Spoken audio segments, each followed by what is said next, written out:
듣고 저의 지난 삶을 돌아보니 제가 겪었던 일들도 평범하지 않았던 일이라 이야기해 보려고 해요. 다들 듣고 드라마에서만 봤던 일이 현실에서도 일어나서 신기하다고 생각하실 겁니다. 저도 이 일을 겪는 상황 속에서도 꿈인지 생신지 헷갈렸을 정도니까요. 아무튼 저의 이야기를 시작해 보겠습니다. 저와 남편은 친구의 소개로 만나게 되었어요. 친구인 태훈이는 저와 대학 동창이었는데 제가 나이가 30살이 넘어서도 결혼을 못하고 있으니 자기 주위에 괜찮은 친구가 있다며 소개를 해주겠다고 하더라고요. 사진을 봤을 때 잘생겼었고 직장도 있는 남자여서 호기심에 만났습니다. 그런데 그 남자를 처음 만났을 때 제가 너무 기대를 했던 탓인지 생각외로 제 마음에 쏙 들진 않더라고요. 그래서 다음에는 만날 일 없다고 생각했고 잠깐 스쳐가는 인연이라고 생각했죠. 하지만 그 남잔 달랐나 봐요.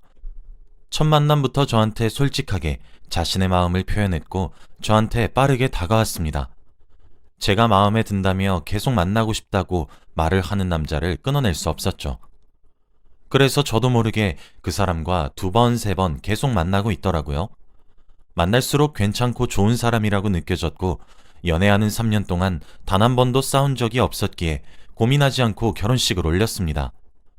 제 친구들도 어떻게 저런 남편을 구했냐며 저한테 부럽다고 했고 저도 그 말이 싫지 않았죠. 지인들의 부러움을 사면서 행복한 결혼식을 올렸습니다. 다행히도 양가 부모님도 저희의 결혼을 축하해 주셨어요. 시부모님도 저를 굉장히 아껴주셔서 시댁살이는 걱정도 하지 않았죠. 저희는 분가를 하면서 살았고 처음에는 너무 행복한 결혼 생활이었어요. 일어나면 제 옆에는 제가 사랑하는 사람이 누워있고 같이 출근 준비를 하는 것과 퇴근을 하고 자기 전에 둘만의 시간을 보내는 게 너무 행복했거든요. 집에 돌아오면 저를 반겨주는 사람이 있으니 얼른 집에 가고 싶을 정도였습니다. 정말 행복한 신혼생활의 연속이었고 결혼을 안 한 주위 사람들한테 결혼하라고 권유까지 했어요. 그만큼 저는 결혼에 대한 만족도가 높았습니다. 하지만 둘이서 거의 1년 동안 살다 보니 집이 조금 적적하더라고요. 집안에 남는 방도 있었고 저희 둘이서 사는 것도 재밌었지만 또 다른 행복을 느끼고 싶었습니다. 그리고 제가 나이도 있으니 최대한 빨리 아이를 가져보고 싶었고요. 남편한테 조심스럽게 이세 계획에 관해 물어보았습니다. 그런데 남편은 극구 반대를 하더라고요. 자기는 아기의 존재가 너무 싫다고 하면서 말이죠. 울고 떼쓰고 그러는 거 짜증난다며 지금처럼 저와 단둘이서 평생 살고 싶다고 하더라고요. 남편의 말이 이해는 됐지만 그래도 고민도 하지 않고 단칼에 거절하는 모습을 보니까 많이 속상하긴 했습니다. 그리고 남편은 다른 집 아기들은 많이 좋아해요. 같이 길을 걷다가 산책하는 아기들을 보면서 아, 너무 귀엽다 진짜 라고 하면서 저를 바라볼 때보다 더 사랑스러운 눈빛으로 갓난아기를 보거든요. 저도 그런 모습을 보고 아, 이 남자가 아기를 많이 좋아하는구나 라는 것을 느끼고 물어본 거고요. 그런데 제 예상과 다르게 남편은 일초의 고민도 없이 거절했습니다. 그 뒤로 임신에 관해서 이야기는 절대 꺼내지 않았어요. 그런데 아이 이야기를 꺼낸 사람은 바로 시어머니입니다. 저희가 결혼 생활도 얼추 즐겼고 이젠 아이도 있으니 아이를 가지라고 하더라고요. 임신을 권유하는 것도 아니라 아이를 가지라고 강요를 했습니다. 자기 주위에는 벌써 손주를 본 사람이 많다며 시어머니가 그 사람들 사이에서 손주 자랑 언제까지 들어야 하냐며 자기를 생각해서라도 낳아달래요. 처음엔 그 말을 듣고 조금 당황하긴 했습니다. 제가 시어머니를 위해 아이를 낳아야 하나요? 당당하게 말씀하시는 모습을 보고 조금 많이 놀랐습니다. 그치만 저도 아이를 낳고 싶기도 했고 남편만 허락한다면 아이를 가질 수 있을 것 같아서 시어머니의 말에 반박하지 않았어요. 혹시라도 남편이 시어머니의 말을 듣고 조금 생각이 바뀌지 않을까 하면서 말이죠. 조심스럽게 시어머니한테 어머님, 저도 아이 많이 가지고 싶은데 남편이 아기는 절대 싫다고 하네요. 제가 아무리 설득해도 안 넘어요. 어머니가 남편한테 말씀 잘해주시면 안 돼요? 라고 말을 했고 시어머니도 자기가 아들을 잘 설득해 보겠다고 했습니다. 그런데 몇 달이 지나도 남편은 절대 싫다고 했어요. 시어머니는 아주 대놓고 남편에게 아기를 가지라고 권유했지만 남편은 싫다고 했죠. 저희 집이 일주일에 한 번은 꼭 시댁에 가서 밥을 먹고 옵니다. 그런데 갈 때마다 시어머니가 남편한테 아기 얘기를 하니까 남편은 집에도 가기 싫대요. 그만큼 남편도 스트레스를 많이 받은 것 같습니다. 그런데 저희가 딱히 임신이 안 되기 위해 노력하는 것도 아니에요. 저희 부부 사이도 좋았고 임신이 되지 않는 행동들을 전혀 하지 않았습니다. 이 정도면 오히려 아기가 생겨야 하는 게 정상일 정도로 말이죠. 그런데 깜깜무소식이었습니다. 시어머니는 임신을 계속 강요하고 있고 남편은 임신을 안 하겠다고 하니까 사이에서 제가 많이 힘들었어요. 저는 아이를 낳고 싶었지만 남편이 그런 사소한 이유로 아이를 가지고 싶지 않다고 고집 피우는 게 이해가 되지 않았습니다. 시어머니는 날이 갈수록 독촉이 심해졌어요. 밤만 되면 전화가 오셔서는 오늘 나를 잡아라 라고 하면서 저희 부부관계까지 간섭하셨고 임신이 잘 되는 한약도 지어오셨고 저를 데리고 점집도 가셨죠. 남편이 그렇게 아이를 거부할수록 제가 더 고생했습니다. 하루는 제가 너무 스트레스도 많이 받고 힘들어서 남편한테 처음으로 소리를 지르면서 말을 했어요. 나도 너무 힘들고 지친다고 말이죠. 나를 봐서라도 아이를 낳으면 안 되냐고 거의 빌면서 부탁했습니다. 그런데 남편은 고민을 하더라고요. 아기 이야기만 꺼내면 바로 안 된다고 하던 사람이 갑자기 고민을 하니까 조금 놀라웠습니다. 그런데 고민 끝에 남편이 꺼낸 말은 정말 충격적이었어요. 여보, 나도 아이 낳고 싶고 당신이 이렇게 고생하는 거 정말 보기 힘들어. 그런데 내가 아이를 못 낳는 이유가 따로 있어. 원래 말 안 하려고 했는데 당신이 이렇게까지 고생을 하니까 어쩔 수 없이 말해야겠다. 사실 나 무정자증이야. 남편의 입에서 나온 말은 정말 충격적이었어요. 제가 몇 년 동안 만났던 이 사람이 이런 병을 앓고 있는지 상상도 못했습니다. 그리고 무엇보다 저한테 말 한마디도 없이 결혼을 한 거잖아요. 처음엔 충격도 컸지만 배신감이 더 크게 들었어요. 저한테 말 한마디도 없이 결혼하고 나서 자신의 병을 알려주는 건 사기 결혼이라고 생각했죠. 제가 너무 당황하고 화가 나서 말이 나오지 않고 있었는데 남편은 오히려 저한테 숨겨달라고 했습니다. 아직 부모님은 모르셔. 내가 이런 병이 있는 거 알면 많이 속상해 하실 거야. 그러니까 우리 둘 다 아이 낳을 생각이 없다고 말씀드리면 안 될까? 처음엔 그냥 아기 안 낳을 거라고 하면 포기하실 줄 알았는데 이렇게 당신 한약 먹이고 점집 가면서 당신 힘들어하는 거 보니까 당신한테 말해야겠더라고. 사실 나도 아이 너무 낳고 싶고 길 지나가는 아기들만 봐도 좋을 만큼 우리 애이세 낳고 싶지만 몸이 따라주지 않아서 지금까지 핑계대면서 아이 낳지 말자고 한 거였어. 부모님한테는 나 무정자증인 거 알리지 말고 그냥 당신 마음이 바뀌었다고 해. 그냥 아기가 낳기 싫어졌다고 해주라. 남편은 저한테 지금까지 말하지 못해서 미안하다는 사과 한마디 없었습니다. 처음으로 이 사람한테 배신감을 느꼈고 저 혼자서 아이를 낳는 기대를 했다는 게 너무 부끄러웠죠. 그치만 아이는 포기할 수 없었어요. 저를 닮은 제 아이를 너무 낳고 싶었거든요. 저는 혼자 오랜 고민 끝에 인공수정이라는 것을 알게 되었습니다. 남편한테 인공수정을 하는 건 어떻겠냐고 말을 했고 남편도 다행히 좋다고 했습니다. 바로 병원을 알아보았죠. 다행히 시어머니도 좋다고 하셨습니다. 그저 자신은 손주가 생겼으면 좋겠다고 하면서 말이죠. 드디어 저도 아이를 낳을 수 있다는 기대감에 기분이 잔뜩 좋아졌고 남편도 응원해 주었습니다. 몇 번의 시도 끝에 임신에 성공했습니다. 드디어 간절히 원하던 임신을 성공하고 나니까 세상이 달라 보이더라고요. 정말 행복하고 앞으로의 미래가 너무 기대되었습니다.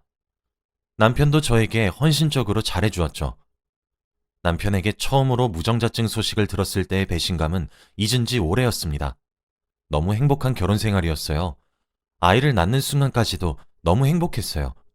그리고 아이 얼굴을 본 순간에는 눈물이 터지고 말았습니다. 이 귀한 아이가 과연 제 뱃속에서 나왔다고 생각하니까 너무 감격스러웠거든요. 이제 셋이서 행복한 가정을 꾸릴 생각을 하니 기분이 좋았습니다. 그런데 아이를 낳고 집으로 돌아오니 집안 사람들이 조금씩 변하기 시작했어요. 시어머니는 처음부터 제가 다른 남자의 아이를 임신했다며 저를 안이 꼽게 보시고 멀리 하셨습니다. 마치 제가 바람을 피우고 온 불륜녀로 보면서 말이죠. 그래서 제가 임신하는 기간 동안 단 한 번도 저를 찾아오시지 않았습니다. 그래도 괜찮았어요. 저를 살뜰히 챙겨주는 남편이 옆에 있으니까요. 그런데 남편은 아이가 점점 커갈수록 행동이 바뀌기 시작했습니다. 제가 열심히 집에서 아침부터 밤까지 육아를 하는 동안 한 번도 도와주지 않았고 매일같이 집에 들어왔어요. 그리고 깨달았죠. 남편에게 다른 여자가 생겼다고 말입니다. 지금 생각해도 여자의 촉은 정말 무시할 수 없는 것 같아요. 한순간의 싸늘한 촉이었고 확인해보니 정말로 맞더라고요.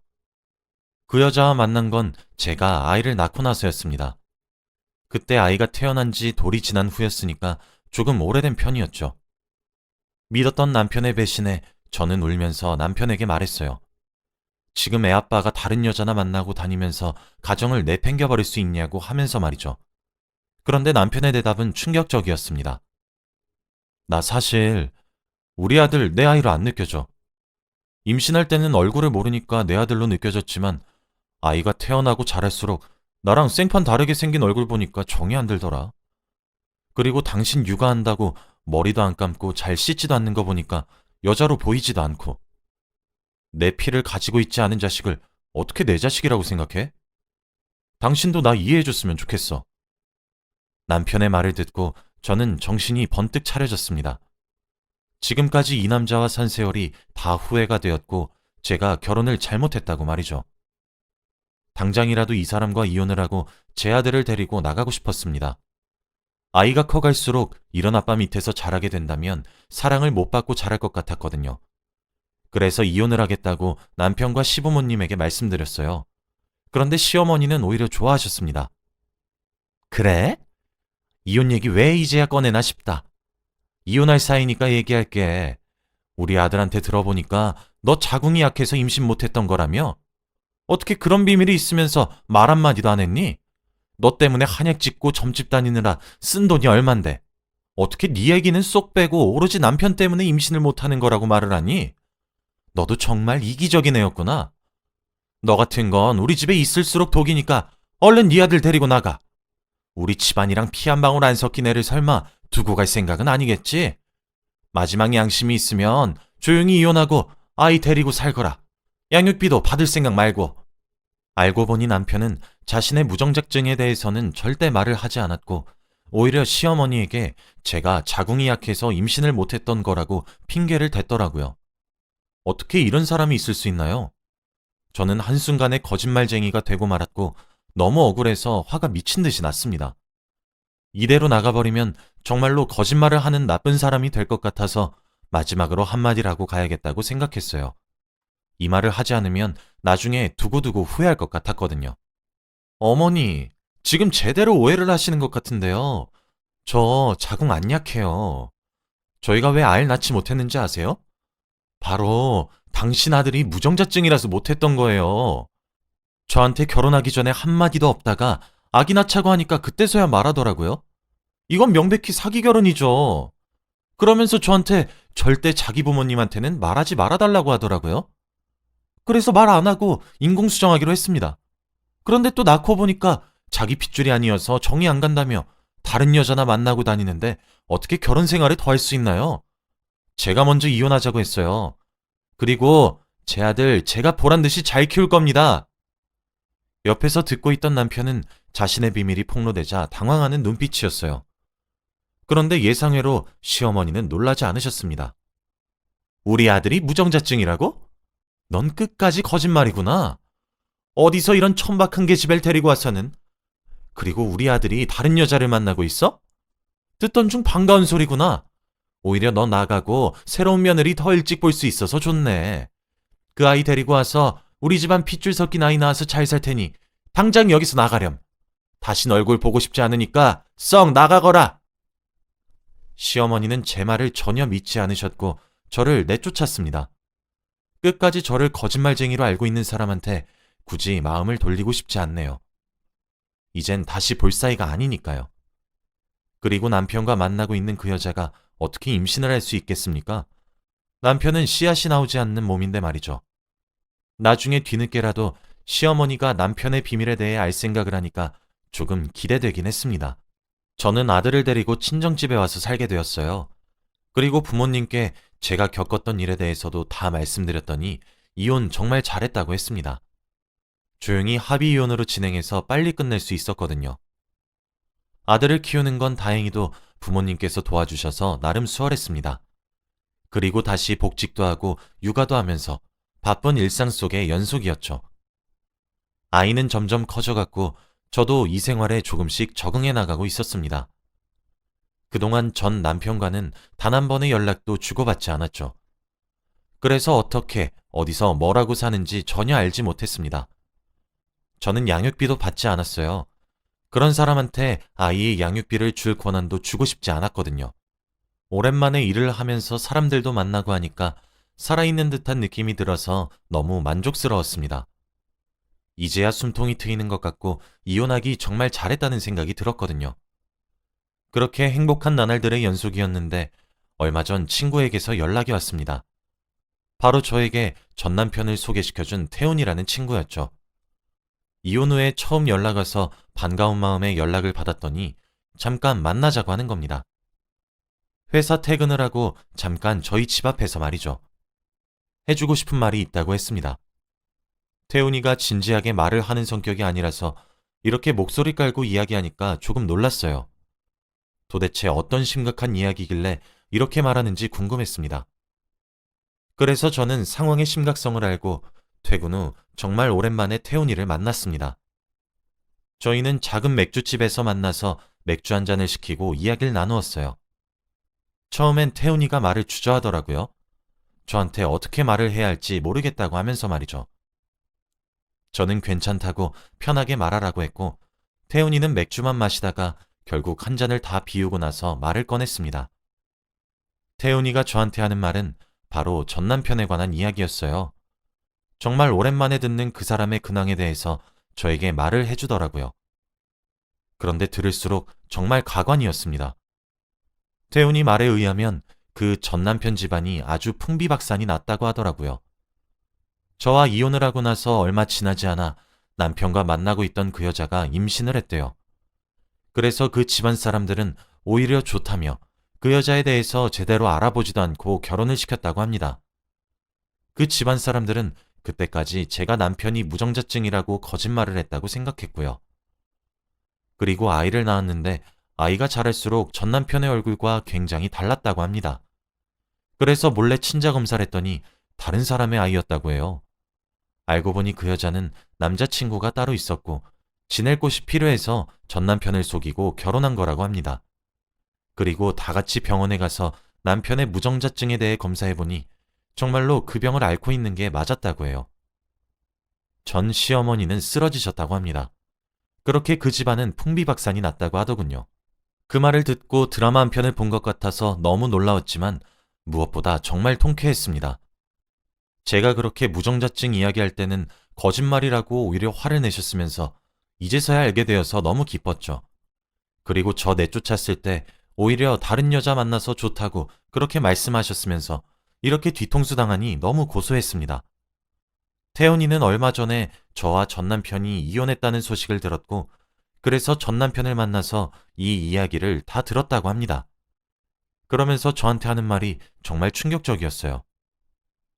사실 오늘 네 전 남편이 너 보고 싶다고 자리 만들어 달라고 해서 부른 거야. 진짜 미안해. 지금 걔 이 가게 근처래. 너한테 미안하다고 사과하고 싶다고 하더라. 저는 그 친구한테 한마디의 이야기도 전해 들은 것도 없이 전 남편을 만나야 했습니다. 제 의견도 안 물어보고 멋대로 전 남편을 부른 친구에게 화가 났지만 화를 낼 틈도 없이 전 남편이 가게에 도착했어요. 몇 달 만에 본 얼굴은 예전과 달리 많이 상해 있었습니다. 그리고 제 옆에 앉았고 태훈이는 자리를 뜨더라고요. 그러면서 저한테 미안하다고 사과를 하기 시작했습니다. 정말 미안하다고, 잘못했다고 하면서 말이죠. 저는 그 남자와 한 공간에 있는 것 자체로도 역겨웠고 당장 자리를 뜨고 싶었기에 알겠다고 급하게 말을 하고 일어서려고 했습니다. 제가 의자에서 일어나니 대뜸 저에게 안기더라고요. 저한테 안긴 채로 여보, 나 여보 못 잊었어. 우리 다시 예전처럼 돌아가면 안 될까? 우리 아들도 너무 보고 싶고 당신 품도 너무 그리워. 가족들이 기다리고 있어. 응? 이라고 하는 게 아니겠습니까? 저는 그 말을 듣고 화가 미친 듯이 났고 안겨있는 전 남편을 떼어내서 뺨을 내리쳤습니다. 너 양심도 없니? 내 아들 절대 네 아들 아니야. 다신 연락하지 마. 저는 매몰차게 그 가게에서 빠져나왔고 태훈이한테 연락했습니다. 그리고 다시는 보지 말자고 연락했어요. 저한테 한마디의 상의도 없이 그런 약속을 잡는 건 저에 대한 예의가 아니라고 생각했거든요. 저는 집으로 돌아와서도 화가 가라앉지 않았습니다. 그리고 태훈이와 전 남편으로부터 연락이 굉장히 많이 왔는데 둘 다 차단했죠. 저는 그 뒤로 그들을 만난 적이 없습니다. 보고 싶지도 않았어요. 양심도 없이 자기 즐길 거 다 즐겨놓고 저한테 다시 돌아와 달라고 한다뇨. 양육비도 한번 보낸 적 없으면서 아들이 보고 싶다뇨. 정말 말도 안 되는 소리죠. 저는 이혼 후 더 강해졌고 이런 일에 약해지지 않을 수 있게 되었어요. 역시나 엄마의 힘은 남다르더라고요. 그날 이후로 아들에게 더 애정과 사랑을 표현하고 있고 행복하게 살려고 노력 중입니다. 지금 생각해도 이혼하기를 정말 잘한 것 같아요. 지금 바람은 혹시나 아이가 커서 아빠를 보고 싶어 할까봐 걱정인데 절대 둘이 만나지 않았으면 좋겠습니다. 제 이야기는 여기까지예요. 들어주셔서 감사합니다.